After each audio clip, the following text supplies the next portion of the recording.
So, energy profile diagrams with actual values to find out how much exothermic or how much endothermic. Or sometimes a question says that a chemical equation is given and they ask you to find out the delta H. In that case, the data should be given for bond energies. We know that bond breaking is endothermic and bond making is exothermic, and the net difference of two decide whether the reaction is overall exothermic or endothermic. Fine. But energy profile diagrams, if they ask you to draw with the actual values, actual data of the bonds should be given. Now the bond energy is what? Amount of energy needed to break a bond. Same amount of energy is released when the bond is formed. Amount of energy needed to break a bond or energy released when the same bond is formed. Okay, some of the values are given. There are numerous bond energies because there are numerous bonds.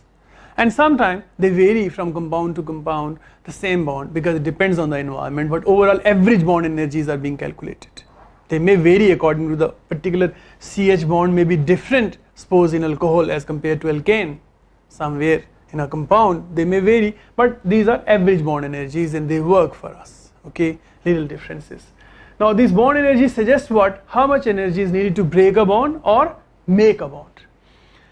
If a problem says like N2 and H2 react together to make ammonia in forward direction, backward they ammonia break up to produce nitrogen and hydrogen. But for forward reaction, if they are asking us the delta H, it means we need to find out which bonds are broken and which bonds are formed. And carefully we need to analyze the equation. N2 means one nitrogen molecule, and H2 means 3H2 means 3HH. So one N2 molecule consumes 945 kilojoules of energy, and one hydrogen molecule consumes 436 kilojoules of the energy. Since there are 3H2, look at it, it is written 3H2, it means it is like this. 3 HH bonds need to be broken. So carefully we need to analyze this equation, that one nitrogen, 3 hydrogen molecules when break, the amount of activation energy both of these that consume is 1 into 945 plus 4 into 3 plus 3 into 436, and that makes the total as 2253 kilojoules. That is the amount of energy basically shown there on the diagram. That is the amount of energy absorbed from the surroundings. I repeat again, bond breaking energy need to be calculated first. Activation energy, H1. How much bonds are broken? How much? Like 3 hydrogen, 1 nitrogen. Total energy input is 2253. But energy released is basically the energy that actually the products contain. The bonds which are formed in the products. Like ammonia, one ammonia molecule has 3 bonds. So when this is formed, 391 kilojoule per mole energy is being utilized. One ammonia molecule, one nitrogen hydrogen molecule needs 391, this needs 391, this needs 391 released. Okay, so one ammonia molecule has 3 NH bonds. Since the chemical equation balance suggests 2 ammonia molecules and delta H is for a chemical reaction actually, so for 2 ammonia molecules there are 6 NH bonds, and 6 NH bonds means 6 into 391, so energy released is 2346, obviously more. So when you will draw a profile, it means you are careful that how much energy input is, and since the output is more, obviously it is more, 2346, then this line should come beneath, and you will find out the absorbed energy, and from this point it is released, and then the arrow goes downward like it is shown well here. Absorbed energy is this and released energy is more. So this particular arrow, look at this particular arrow, it shows what?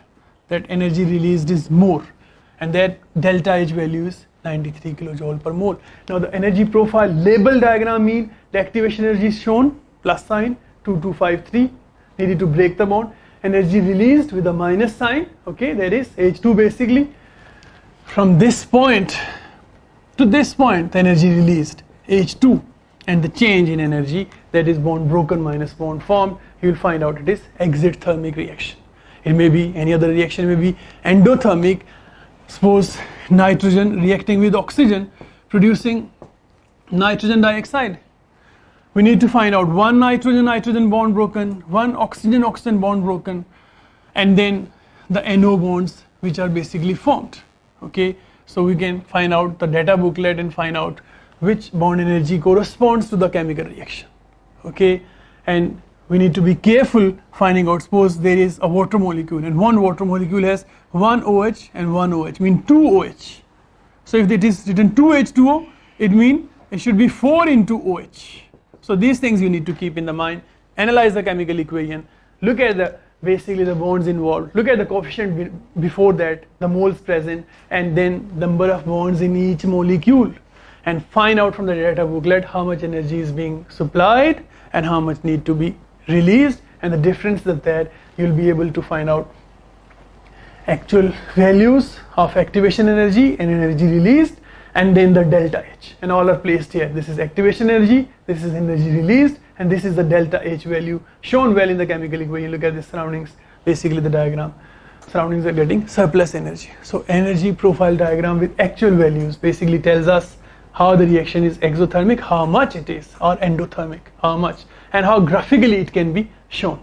Data booklet should contain, or the question is given, then it contains the chemical equation and it contains basically the bond energies, and then we can solve this problem. That's all.